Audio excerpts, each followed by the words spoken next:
It started like any ordinary day for Mark and Lisa. A crisp fall morning. The kind that makes you feel alive, surrounded by golden leaves and the distant calls of the wild. They had been looking forward to this trip for months, a weekend deep. In the forest, just the two of them and their loyal hunting dog, Buck. This wasn't their first time heading out to these woods. In fact, they'd made it a tradition every year to escape the noise of the world and reconnect with nature and with each other. They loved the quiet, the challenge, the sense of peace that only the wilderness could give. It was supposed to be simple. Pitch a tent, hunt during the day, sit by a fire at night, and come home by Sunday. But that was the last time anyone ever saw them. Mark was an experienced outdoorsman. He'd grown up tracking animals with his father and could navigate nearly any terrain without a map. Lisa was just as skilled, always calm under pressure, with a deep respect for the land and everything living in it. Together, they made a perfect team, patient, focused, and in sync with nature. Buck, their wire-haired hunting dog, was part of the family. Smart, fiercely loyal, and trained to follow them wherever they went.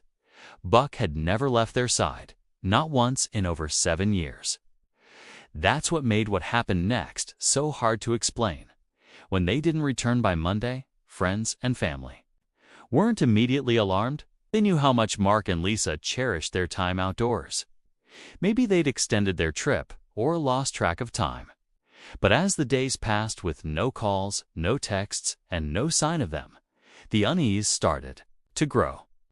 A week later, their truck was found near the edge of the forest, parked neatly like they'd just gone for a short walk.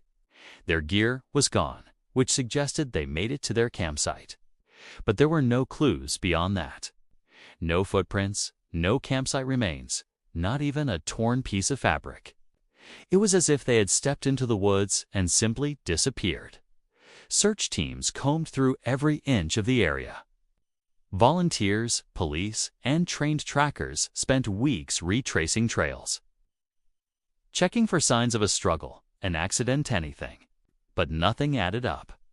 There were no wild animal tracks, no signs of injury, and no evidence to suggest foul play. It was like the forest had swallowed them whole. Some speculated they got lost or fell into some hidden ravine. Others believed it might have been a planned disappearance, though that didn't make sense. They had left behind everything: family, friends, their home, and even Buck. And Buck would never have let them out of his sight. Months turned into years. Life went on, but the mystery remained. Their families tried to keep hope alive, but it was hard. It's one thing to lose someone. It's another to never know what happened, to be trapped in the question of why and how.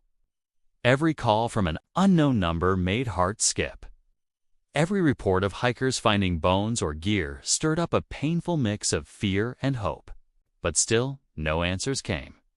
Then, almost 2 years later to the day, something happened that no one could have expected. A skinny, limping dog wandered into a small rural town just 20 miles from the forest where Mark and Lisa had vanished. His coat was patchy, his body covered in scars, and one leg was wrapped in what looked like an old piece of cloth. He collapsed near a gas station, too weak to bark, too tired to run. A kind employee called Animal Rescue, and they rushed him to a vet. The dog was in bad shape, malnourished, dehydrated, and clearly in pain. But even through all that, there was a look in his eyes, a familiarity, a desperate need to be recognized. When they scanned him for a microchip, the name that popped up made everyone freeze. It was Buck, the same Buck who had gone missing 2 years ago with Mark and Lisa. Somehow, against all odds, he had survived. But where had he been all this time? What had he seen? And more importantly, why was he alone? As word spread, the community was shaken. The dog's return was impossible to ignore. Was it a sign that Mark and Lisa were still alive? Or had Buck been the only one to make it out? He couldn't tell them what happened, couldn't speak. But his body told a story, one written in scars, broken bones, and eyes that had seen more than any dog ever should. Veterinarians and animal behaviorists began examining him more closely. Every wound seemed to hint at struggle, survival, and time spent navigating the wilderness. Some injuries looked fresh, while others had healed long ago. There were no signs he'd been living with people. No collar, no recent grooming. It was as if he'd been living wild, alone, for 2 whole years. Yet somehow, he found his way back, or maybe he was sent back. People started asking questions again. Did Buck escape something terrible? Did he witness what really happened out there? Could he lead someone back to the place where Mark and Lisa vanished? Theories flooded in. Some believed they were taken by someone or something out in the woods, and Buck managed to escape. Others thought maybe they'd survived an accident and Buck had gone to find help. Some even whispered about strange occurrences in those woods-old legends and local stories that no one took seriously. Until now, whatever the truth was, one thing was clear. This mystery was far from over. Buck's return wasn't just shocking, it reopened a case that many thought had gone cold. And if he could survive 2 years alone in the wild, maybe, just maybe, there was more to the story than anyone had imagined. Now, with Buck back, a new search begins, and what comes next might change everything. Continue from the previous section and right leading up to the climax of the story. This part should build maximum suspense and tension, with the audience anticipating how the conflicts will resolve. Don't reveal the resolution yet. Instead, build up to the most intense moments. Keep the story engaging and maintain the use of keywords. Also, do not make any headings. Only write story in paragraphs. Also, keep the wording simple and natural tone. Also, make the script human-centric.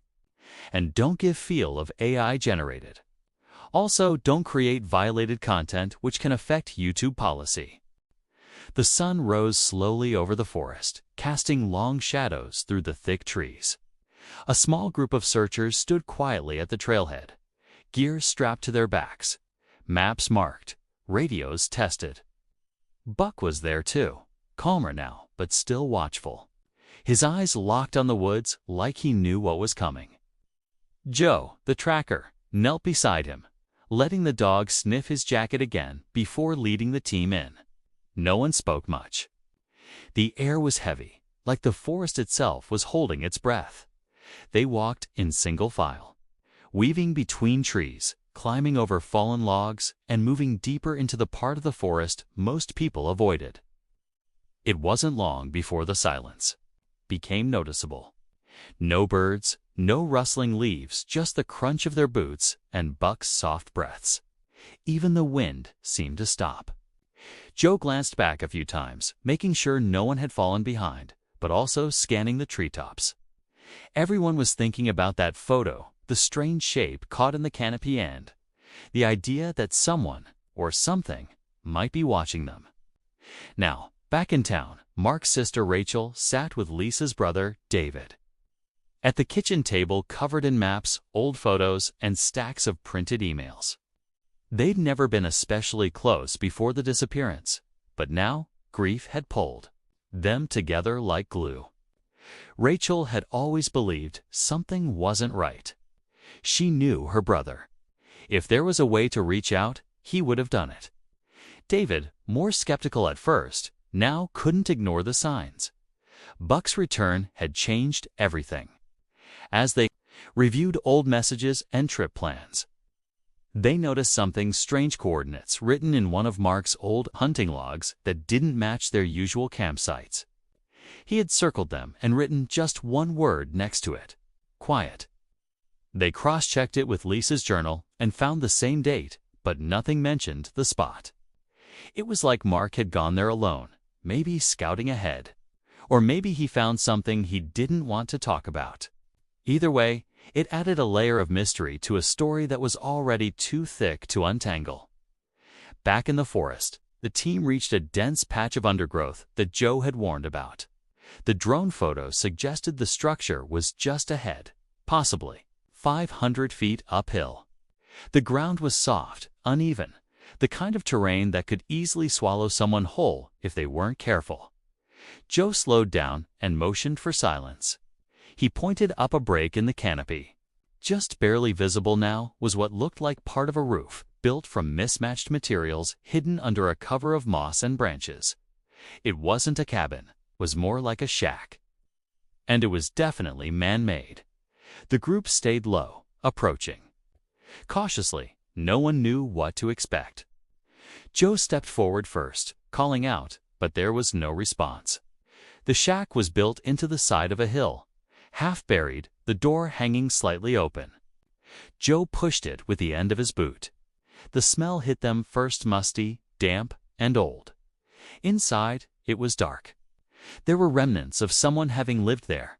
A handmade chair, a pile of ash in what used to be a fire pit, and scraps of fabric that might have been clothing. But what caught their attention most was a series of carvings on the wooden wall.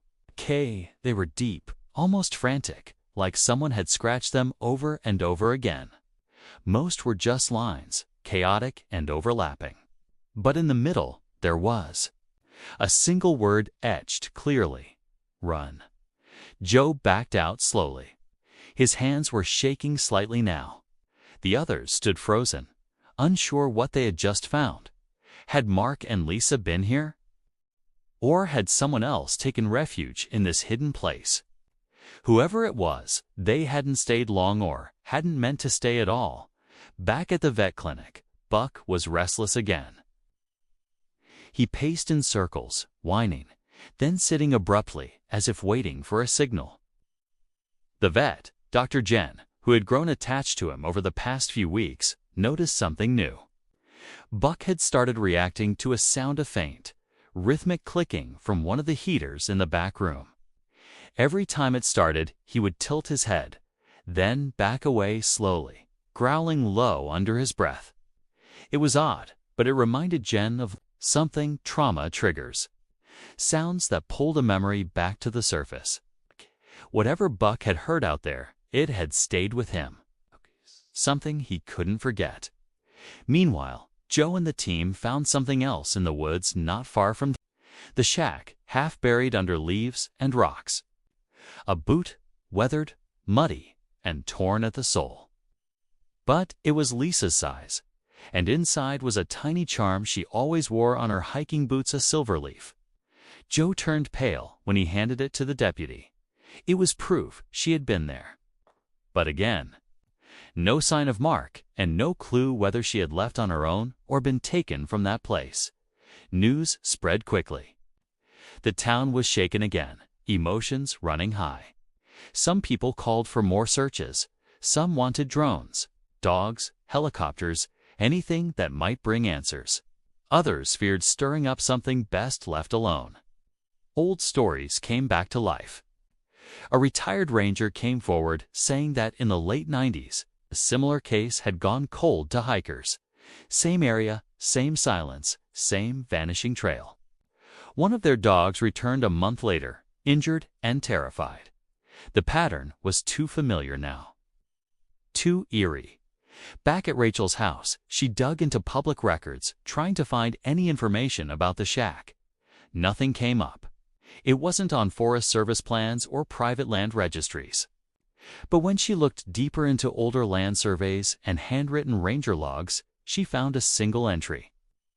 Decades old, about unauthorized shelter activity near Ridge Trail number 14. No name. Just a warning. The log mentioned signs of squatting. Strange noises at night, and a note left behind that read, "He watches at dusk." The deeper they dug, the more tangled it all became. Were they looking at a string of isolated disappearances? Or was there something older at work? Here's something that had remained hidden in that stretch of wilderness for far too long. Everyone had a theory, but no one had answers. Buck carried part of the story in his scars, but he couldn't explain it. The forest held the rest somewhere in those trees, in the silence. In the missing pieces that still hadn't surfaced. And as night fell again over the hollow, the wind finally picked up, rustling the leaves for the first time in days. It sounded almost like a whisper, too quiet to catch, but impossible to ignore. The night before the next search, Rachel sat alone in her brother's old truck, parked at the edge of the woods. She hadn't told anyone she was going back. The others were too caught up in planning search routes and organizing the team. But Rachel couldn't wait. Something about the way Buck had reacted at the sheltered-O's eyes. The pacing, the whine just before sundown, not felt like a message she was supposed to understand. And then there was the notebook. A page she had somehow missed earlier, stuck between the cover and the first entry. It was short, just one line in Mark's handwriting. "If we're not back before dark, stay out of the hollow." She gripped the steering wheel tighter, heart racing.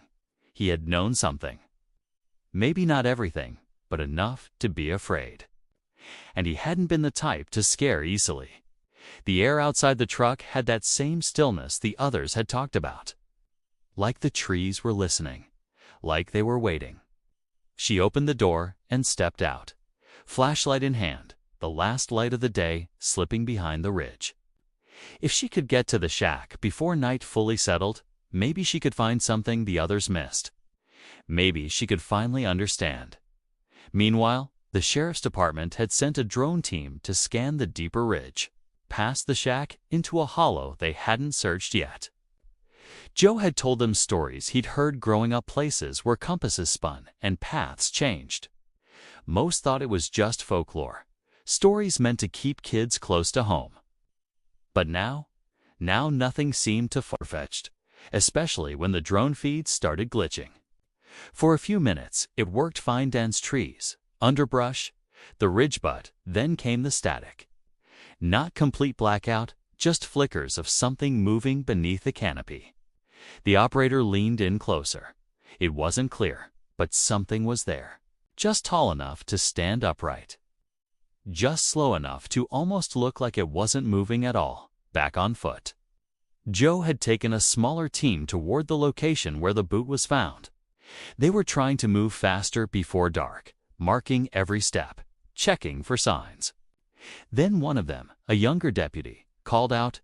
He'd found something under a pile of rocks near a shallow stream, an old backpack, torn open, moss-covered. Inside were soaked pages of a field guide, some empty energy bar wrappers, and a flashlight with Lisa's initials scratched into the side. It had been out there a long time, but again, no bones, no blood, nothing final. Just more pieces. Like someone had been trying to survive, maybe even trying to leave a trail behind. Back in town, David waited anxiously, trying to reach Rachel. She wasn't answering. Her phone kept going to voicemail. He'd already driven to her place, to the shelter, even to the sheriff's office. No one had seen her.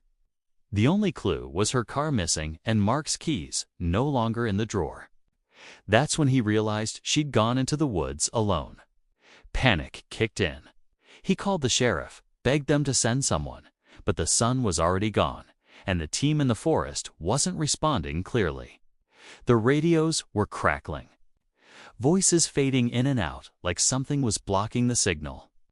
The deeper they got, the worse the connection became. Inside the forest, Rachel's flashlight cut through the growing darkness. The deeper she went, the more familiar it all looked, even though she had never been there. The trees looked the same, but something about their placement, the way the branches twisted, felt wrong. The shack was close. She could see it now, barely outlined through the shadows. Her heart pounded. She stepped closer, then froze. The door was closed. She had seen the photos. It had been wide open when the search team found it. She stared at it, every instinct in her body screaming not to move. But something inside pushed her forward. She reached the shack slowly, her fingers trembling as she pushed the door open again.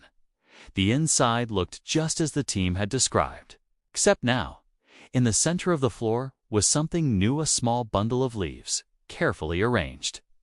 In the middle was a silver charm, the other from Lisa's second boot. Rachel stepped back, the flashlight flickering. something outside snapped, not loudly, but just enough to make her turn. The forest behind her was pitch black now. The path she'd taken wasn't visible anymore. Joe's team was only a quarter-mile from her location, though none of them knew it. They were trying to regroup after losing radio contact. Buck, who had been brought along again, was tugging on his leash hard, pulling in one direction over and over again. Joe finally let him go. Buck darted off the trail and disappeared into the undergrowth. Joe ran after him, yelling for backup, but it was like the sound didn't carry. The forest swallowed every word. Back in town, the drone feed suddenly cleared for just a few seconds. Enough time for the operator to capture a single frame of figure standing at the edge of a cliff. It looked human, but something was off. The posture was strange, too still, too rigid. The sheriff ordered the frame enhanced, but before they could zoom in, the feed went dark again. Rachel, still inside the shack, heard footsteps outside. Not animal. Heavy, slow, like someone dragging their feet. She turned off the flashlight, crouched behind the broken chair, holding her breath. The footsteps got closer, stopped just outside the door. Then silence. Total silence.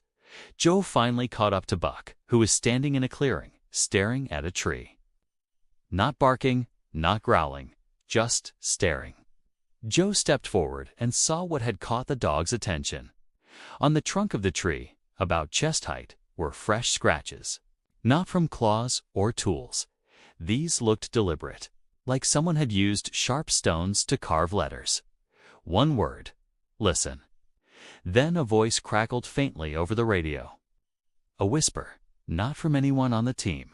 She's here. Then silence again. The forest felt like it was closing in. Every direction looked the same. Every sound or lack of it was amplified. Somewhere out there was the truth, wrapped in shadows and silence. Rachel was alone. Buck was leading. Joe was catching pieces. And everyone else could only watch and wait. The story hadn't reached its end. Not yet. But whatever was coming next, whatever truth had been buried in that forest, T was about to come to the surface, whether they were ready or not. The wind picked up suddenly, rushing through the trees with a force that hadn't been there moments before. The door to the shack creaked slowly on its hinges, then slammed shut behind Rachel, sealing her in darkness. Her flashlight had gone out. Again, leaving her in near silence except for her own quickening breath. She reached for her phone, but the screen stayed black, refusing to turn on. Panic clawed at her chest, but she fought it, pressing her back against the wall, trying to stay calm. She listened closely, waiting for the footsteps to return, but they didn't. Instead, the sound that came next chilled her even more. It was faint, like scratching, somewhere under the floorboards. At the same time, Buck's ears perked up. He let out a short bark and took off running again, deeper into the trees. Joe followed as fast as he could, branches scraping his arms, his boots slipping on loose dirt. Buck wasn't just running wild, he was tracking something, nose to the ground, moving with purpose. Joe knew dogs, and this wasn't fear. This was urgency. Buck knew where he was going. Back in the shack, Rachel felt her way across the room, reaching down to the floor. The scratching was clearer now, not random, rhythmic. It sounded like someone or something trapped. She pressed her hand to the floorboards and felt a vibration beneath them. She backed away quickly, and then, without warning, the floor shifted, just slightly, like something beneath it had moved. A board groaned, and a small cloud of dust lifted into the air. That's when she saw it, a hidden hatch in the corner, covered in leaves and dirt, nearly invisible. Her heart pounded as she knelt down and cleared it away. The hatch was old, rusted shut, but she forced it open with both hands, her fingers trembling. A cold rush of air met her face. Below was a narrow tunnel, carved into the earth, disappearing into darkness. She hesitated, her instincts screaming to leave, but her gut wouldn't let her walk away. She clicked her dead flashlight again. Nothing.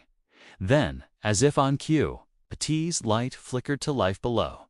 Faint yellow. Like a lantern, Joe and Buck came to a stop on the edge of a steep slope. Below, hidden by brush, was a deep trench to clean, to be natural. In the middle of it was something that didn't belong, a small structure, like a cellar, built into the ground. It was covered with logs and brush, expertly camouflaged. Joe radioed for backup again, voice low, urgency in every word. But again, the reply was static. He looked at Buck, who stood at the top, unmoving, watching something Joe couldn't see. Inside the shack tunnel, Rachel moved carefully, one hand on the damp wall. The passage narrowed, then widened into a small chamber, carved by hand. In the middle was the source of the light, a lantern resting on a flat stone, and beside it, a blanket, old, worn, and beneath it, a set of bones. Human. Rachel's breath caught. But what truly froze her was what lay next to the remains, a notebook. She recognized it immediately. It was Lisa's. She picked it up, her hands shaking. The pages were torn, soaked in places, but some entries were still legible. Lisa had written about being trapped, about being watched, about someone or something out there that didn't want them to leave. She wrote that Mark had gone to find help and never returned. Days turned to weeks, then silence. The last page was scribbled in shaky handwriting. Not alone down here. It talks, it listens, it waits. Rachel felt the cold crawl up her spine. This wasn't just about survival anymore. There was something else involved, something that had been hidden for years, maybe decades, something sentient. She heard movement again, not from above this time, but deeper within the tunnel. Soft, dragging sound. Joe, still above ground, finally found a signal on his radio and called for backup with clear coordinates. But just as he clicked off, something moved in the trees behind him. A shadow, tall, wide-shouldered, vanished between the trunks before he could turn fully. Buck started barking, teeth bared. Joe raised his light and caught just a glimpse too. Eyes reflecting the beam, too high to belong to any animal he knew. Then silence again. David, still in town, had managed to access more of Mark's archived emails through an old laptop Rachel had recovered. He found a chain of messages between Mark and someone with an encrypted address, no name. Just coordinates, questions, and one line that stood out. If you go into the hollow, do not follow the trail. He marks them for a reason. Mark had replied once. We already did. The realization hit hard. This wasn't just a disappearance. Mark and Lisa had stumbled into something ancient, something guarded, something that had watched others before them. The more they tried to escape, the more it followed. Rachel moved slowly back toward the tunnel entrance, the notebook clutched in her hand. But the way out had changed.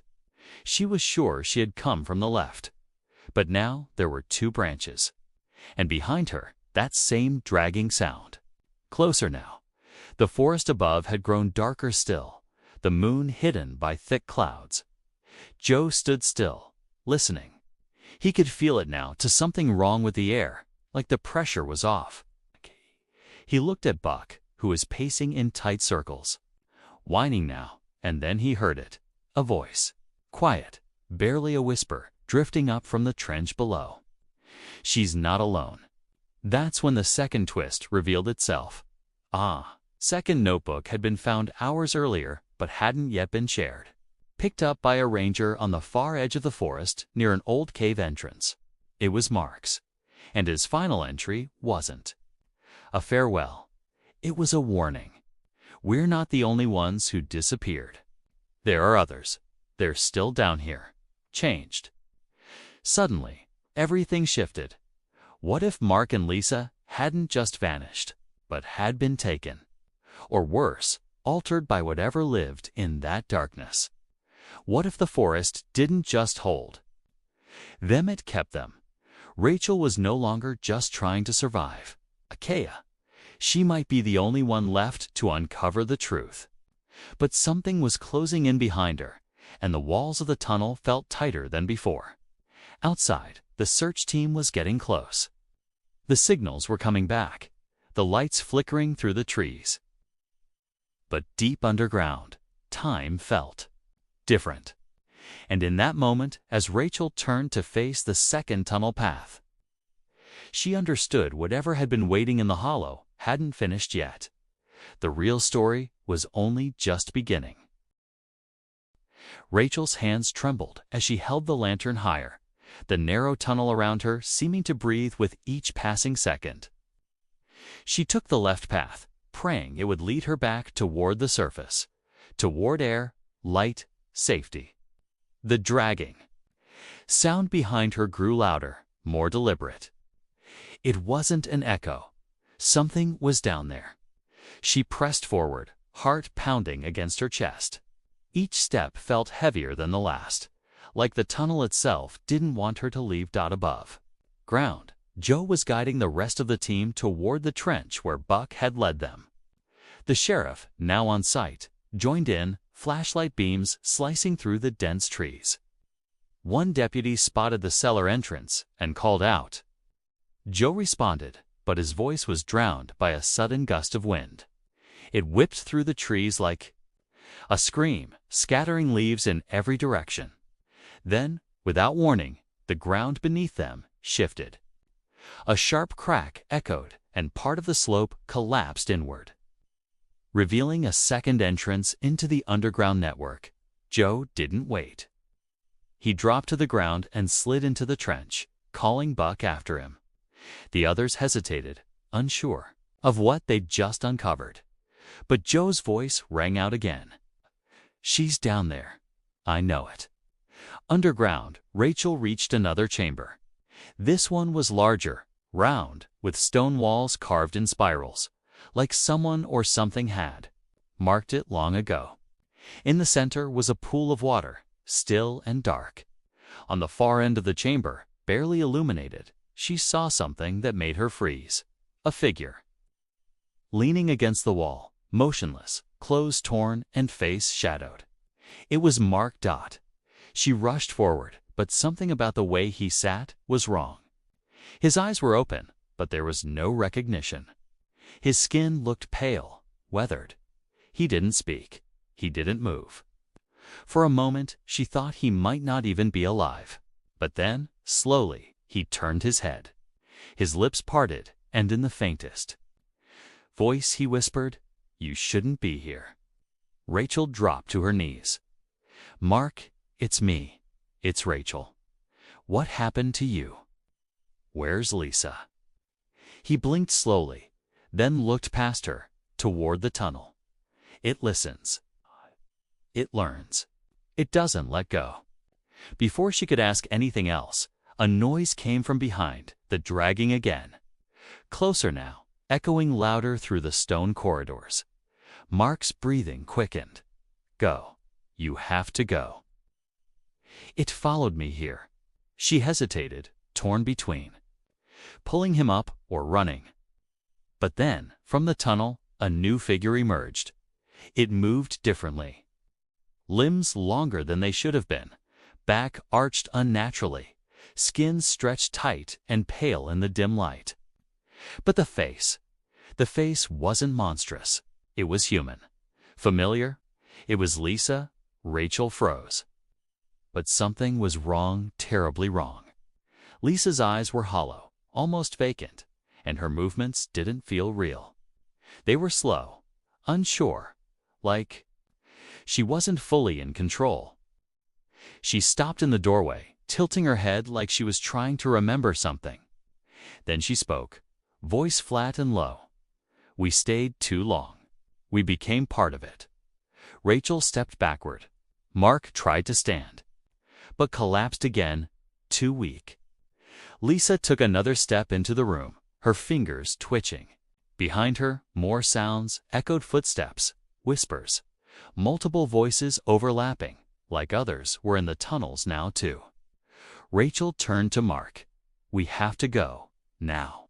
Above them, Joe had made it into the tunnel system. Buck darted ahead, barking wildly. Joe followed the sound, yelling Rachel's name. When he rounded a corner and saw her standing at the edge of the chamber, he nearly collapsed with relief. She waved him over, pointing to Mark. Joe rushed forward, helping lift Mark's limp body, but the ground beneath them trembled again. Lisa's figure remained by the water. She didn't follow. Her eyes blinked slowly, as if fading. She whispered, something too quiet to understand, then turned and stepped into the pool. The water swallowed her without a sound. Joe pulled Mark over his shoulder and motioned for Rachel to lead the way out. They ran through the tunnels, Buck at their heels. Behind them, the whispers grew louder, closer. Then something shifted. Burst of cold air hit them, and the tunnel began to collapse. Rocks tumbled from the ceiling, dust filled the air. They didn't stop. Finally, daylight appeared ahead, thin, gray light leaking in through the trench. The team above reached in to pull them out one by one. First, Rachel. Then Joe with Mark. Then Buck. They all made it out alive. The rescue was all over the news. "Missing man found after 2 years," the headlines read. But Mark didn't speak much, not to reporters, not even to Rachel.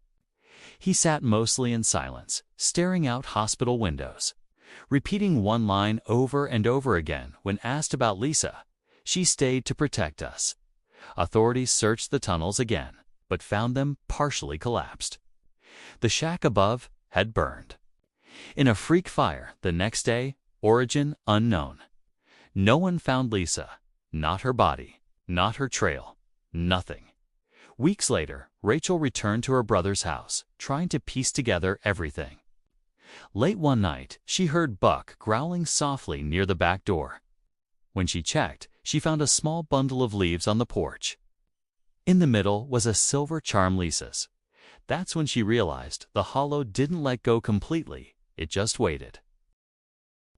The charm lay still in Rachel's hand, warm from the early morning sun despite the chill in the air. She stared at it, heart thudding in her chest, unsure if she should feel fear or comfort. Lisa's silver leaf, the one she always wore tied to her boots, was too specific to be coincidence. No one else could have placed it there. And yet, Lisa was gone, swallowed by the forest, lost in those tunnels. But now, in a quiet backyard, far from the hollow, her presence had returned. It didn't make sense, but deep down, Rachel knew it. Wasn't just a goodbye, it was a message. Mark recovered slowly, both in body and mind. He stayed quiet for weeks, sleeping more than he spoke, avoiding open windows and jumping at sudden sounds. But eventually, with gentle care and familiar surroundings, pieces of him started to return. He sat longer at the kitchen table. He watched old home videos Rachel found. He began taking short walks with Buck. Every once in a while, he'd pause and look off into the trees as if listening. When asked about what really happened in those woods, he struggled. There were moments he remembered vividly building the first shelter, trying to find food, comforting Lisa when she cried, but then things would blur. He described it like being watched from inside his own skin, like something in the hollow didn't just trap them, it studied them. Lisa's fate remained the heaviest question. Though Rachel wanted to believe she was still out there somehow, the truth was harder to accept. The hollow had taken her, whether she chose to stay or had no choice. Mark believed she had done it to save him. Her final days, as recorded in the notebook, hinted at something unexplainable. She'd written about voices in the earth, shadows that echoed her thoughts, and a feeling of becoming part of the forest itself. She wrote that the deeper they stayed, the more they forgot the world outside. She feared that once they both forgot who they were, they'd never return at all. What stood out most in her final pages was her clarity. Even through fear and hunger, her writing never lost its voice. She had loved Mark deeply. She had fought to keep him grounded.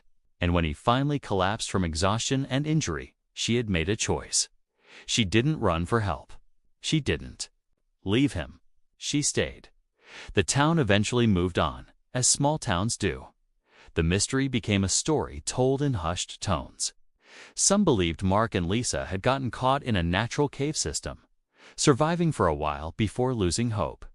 Others whispered stranger theories about ancient energies, lost spirits, or something hidden under the hollow that wasn't meant to be found.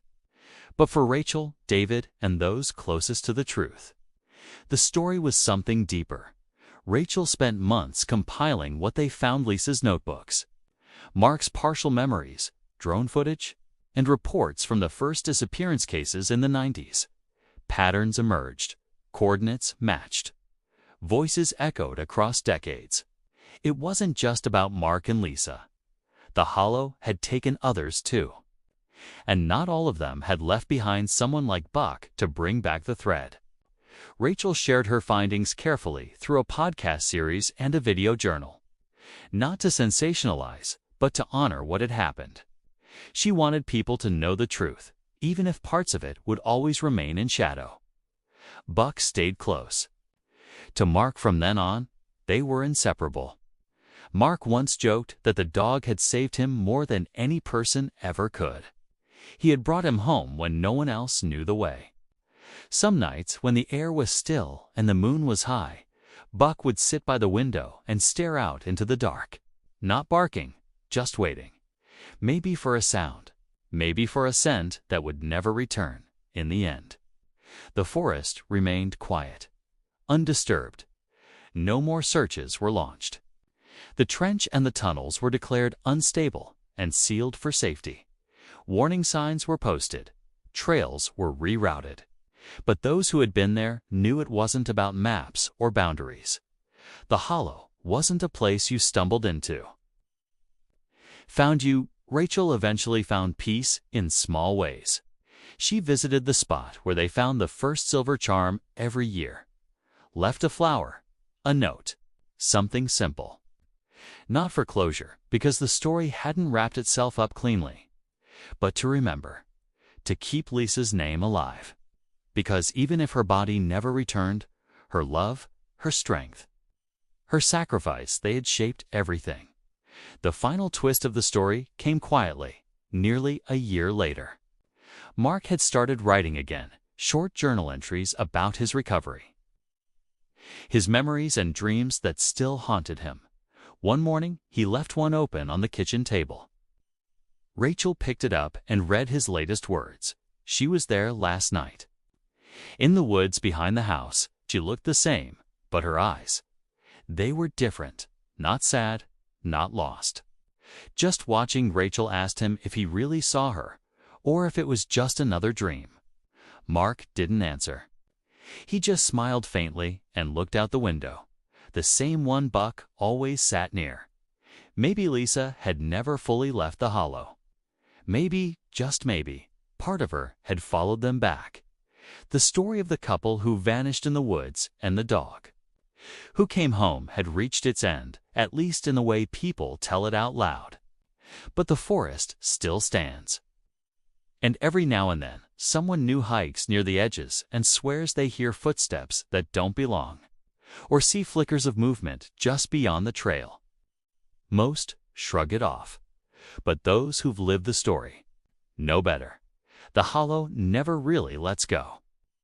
It just waits for the next whisper, the next soul willing to listen.